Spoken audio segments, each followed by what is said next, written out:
I worked there for 74 to 77, early 78. I never had so much fun in my life. I can say that never. I mean, it was an absolute party. And that is our guest, actor, voiceover talent, and Bay Area Radio Hall of Famer Terry McGovern. You know, you were also on, after KSFO, you went to KSAN, the Jive 95, which was a freeform rock station. And it was first put on, I think, by Big Daddy Tom Donahue, who was the pioneer of freeform in both the Bay Area as well as Southern California. Now, I think was he there? Did he hire you at that station, or was it somebody else that hired you there? Before I answer that, I got a question for you. Mm-hmm. Did you just read that introduction, that question, or did you do it from memory? Well, I glanced over for a second there, but for the most part, I write stuff out, but I kind of like also ad-lib it as well. I use the written out questions as a crutch just to kind of like make sure that I'm reading correctly. That's good. That's the perfect way to do it. But make sure, because it started out like it might be a written, question that you were reading, but then you weren't. And so I thought, I figured that's what you were doing. It's a great technique. You're very good at it. You've got a lot of information into it. And where do I start? Tom Donahue hired me. I just talked to his wife yesterday. She's an old bugger like me now, and she's living down in Mexico, Raechel Donahue. Truly one of the loves of my life. What a great gal. And, her husband, Tom, hired me in Christ almighty, do I have to give years? 74. And I had been on KSFO, and I was doing what they called then middle of the road. Now, middle of the road meant that we played music that's designed not to offend anyone. So it was kind of, they were still playing some band music, and Sinatra, of course, was a fixture, and Miss Peggy Lee.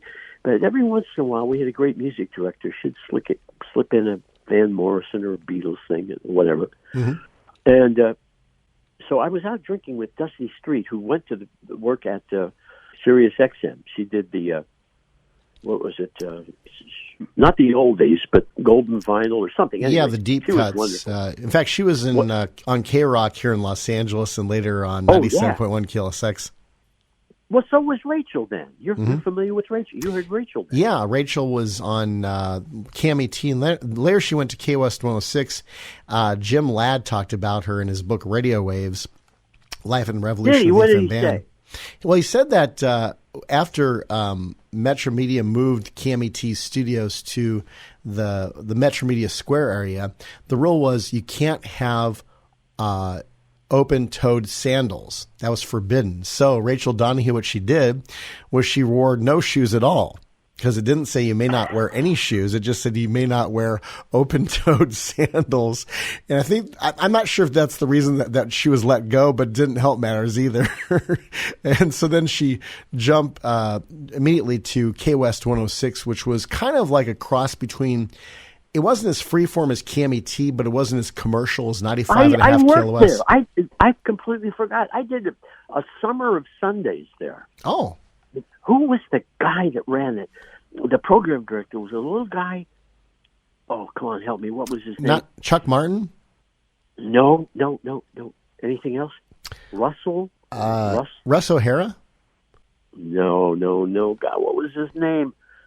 Rocket? No, was that part of his name? Anyway, he, and Raechel just told me this a little while ago, about a year or so ago, he has made maybe 50 movies. Wow. As a character actor. Anyway, I worked there on Sundays. It was a good little station. It was, I liked it. I had fun. I had Sundays off, so it was a kind of a hobby. Wow. Yeah. Where were we? Tom Donahue hired me. I was out drinking with Dusty, and I was not happy with how things were going at KSFO. And if you know your radio history, Don Sherwood came back to KSFO sober.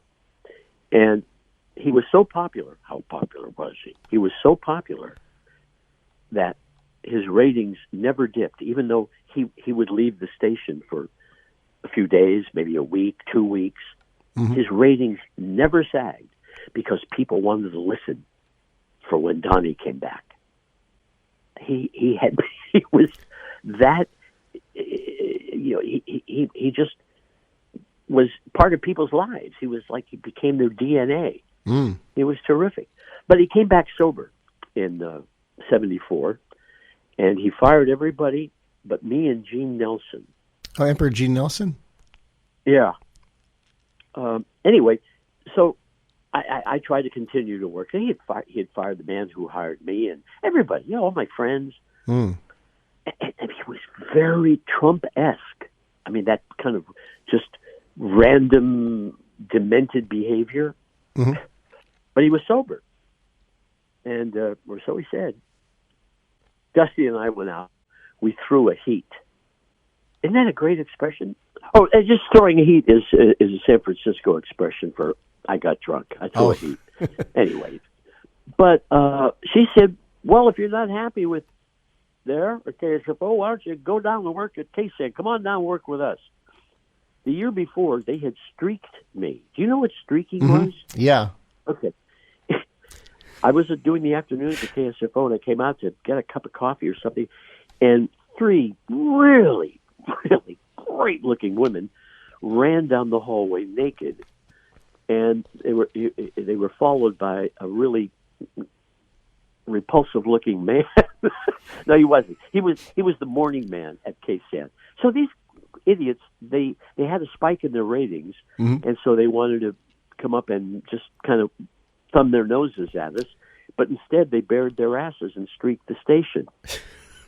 And I was very impressed.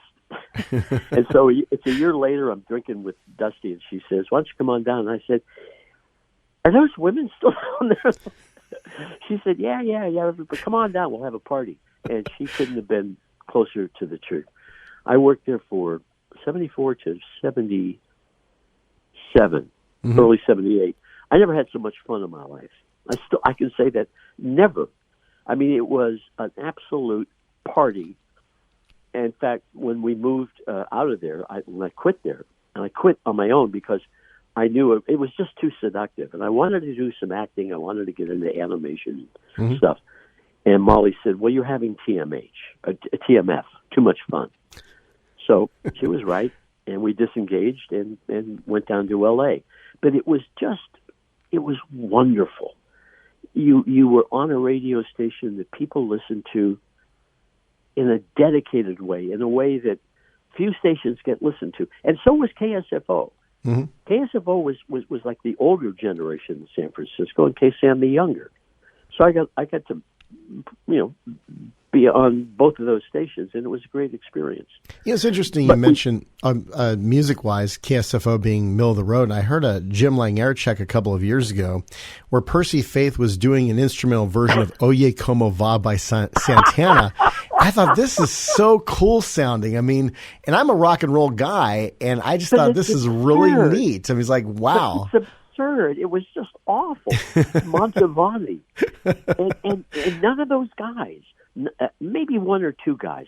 I was the only young guy who knew the music. I mean, I knew music. I grew up with it, with my parents' music. I'm encyclopedic on certain areas of music, and I love it, and I loved playing it. But these guys just, I don't know who picked their music or who, the engineers played everything, but they had no idea what they were playing, and they just thought that was, well, I don't know, it was like pablum. I kept trying to. I remember sneaking in some Stones. I forget what that was. And some Van Morrison. But as chairs go by, I guess you could sneak in because it's a really easy listening song that you could get away with Angie, there. Maybe Angie. That's right. Horses, Wild Horses. Well, how much? I just heard it. Huh? How much free form did you have at KSAN? I mean, how much did you get to play? 100%. Wow. 100%. Are you there? Yeah, I'm there. My jaw's dropping. That's nobody. I've talked to radio guys, and in fact, not just a few years after I left KSAN, and after KSAN closed. How about who picked your music? I said, we did. What do you mean we? The jocks. We brought stuff from home. There there was a big library that had all the, the stuff that everything ever recorded from about 1960 on. And then you came into the studio, and 2 of the 4 walls were lined with red dots. Mm-hmm. And they were the new current popular things. And then there was a box next to the turntable that had maybe 20, 30 LPs in it, and they were recurrent. Nobody told you when to play them, but we're hearing from our listeners they really like this one and this one. And that's how we programmed. Wow. And I had a producer, because mornings were pretty crazy. They always are. And but he would sort of take care of the technical stuff, the commercials and everything, while music was played. But I would go and pick out the music. That's right great. There in the studio. I'd cue it up. And, oh, man, it was so much fun. It couldn't last. No. How often did musicians come in studio to visit you during your morning show? Paul Butterfield came in the morning after the last waltz. Mm-hmm. I've had, and I went to the last waltz. I can't say I was at Woodstock. I love it when people say I was there, but I actually was at the last waltz. It was magic. You ever see the film? I haven't seen it, but I know about it. It had the band, Bob Dylan, Paul Butterfield. Oh, watch it. If you're a rock and roller, sit down and watch it. It's delightful. And there were 2,000 of us in Wonderland, and they fed us all a turkey dinner. Wow. That was Bill Graham. That was the power and the magic of Bill Graham. He was such an impresario. He was amazing. He's the one that really provided the petri dish, for all the artists in San Francisco. He was the guy, because he promoted everybody. Fillmore West and in New York, the Fillmore East. Yeah, and he was, God damn. I got up one morning, the morning he died, I thought, and Raechel called me, Raechel Donahue. She said, well, it's over. And that's the way we felt. Bill Graham's gone. It's over, man. What the fuck? Oh, yeah. Oh, I'm sorry. Pardon my language. We're not on terrestrial radio. We can't be fined. They're dropping the F-bomb all over MSNBC. Yeah, exactly. I can't believe it. I saw some reporter was on talking to the reporter back in the studio. And she said, well, it's, and she didn't say it gratuitously. It was like she was framing something some politician said, but she said, fuck. Oh, dang. And I've been writing a play for about 20 years about a woman who got fired from a television station for saying the F-bomb. Now it's going to be passé. It'll be a time period piece. I thought I was safe with that for a while. Make it a time period piece. That way you can, still, market Good. it and stuff, I like the way you think, Sid. I like the way you think. That's what we'll do. Yeah, there you go. So, where are we? Yeah, you were talking about KSAN and the Freeform playlist and Bill Graham, and he was Bill, basically Bill was also one of our top clients. I mean, he bought a lot of time on the air.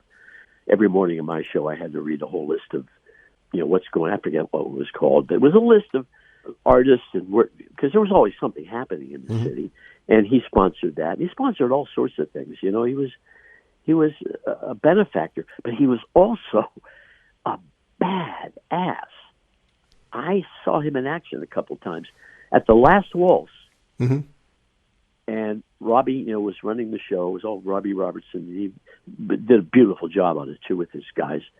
But then one artist at a time would come out, and Eric Clapton was introduced, and he didn't come out. And the band kind of fudged around and played something. And then after that song, Bill Graham came on the stage carrying Eric Clapton like a baby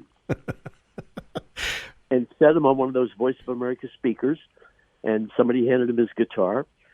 Derek and the Dominoes had just broken up. They would, what's his name? Allman had just died. Yeah. But he was so stoned he had to be carried out. Oh, man. And I've seen him throw people out of the Wonderland and the Fillmore. He was a terror.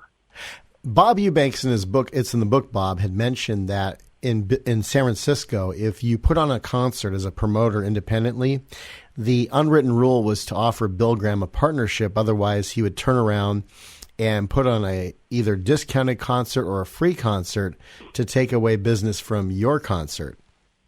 I've never heard that, and I don't want to believe it, but it's probably true. Well, it's interesting. Eubanks had said that he offered Bill Graham a partnership in a Barry Manilow concert, and Bill Graham said, "You know what? That's fine. You can put on the concert. I don't want any partnership in this." And Bob Eubanks said when he heard that, he's like, "Oh no." He knew, and did Bill in fact do that? Well, no, Bill didn't actually put on a competing concert. It's just that Barry Manilow, I guess he had a reputation for being difficult to work with, and so Bill Graham didn't want to have to deal with that. So that's why. Believe me, Bill Graham did not want to be associated with Barry Manilow. I mean, that was no. It wasn't a matter of musical taste. It was just his image. He was rock and roll. Yeah, and Barry Manilow was pretty much middle of the road. He's basically would be a core artist on KSFO if it was still around today. I'm sure he was during the mid-70s. When Tom Donahue hired me, he said, "I hired you because," he said something about MOR, and he says, "Your MOR here too. It's just a different road." I thought that was great. Bill was marvelous. He was he was great. This is the Talking Archive. We're in conversation with Terry McGovern, Bay Area Radio Hall of Famer, actor and voiceover talent. And next time we'll talk more about KSAN, as well as some of his work in Hollywood, including working with a very legendary comedian.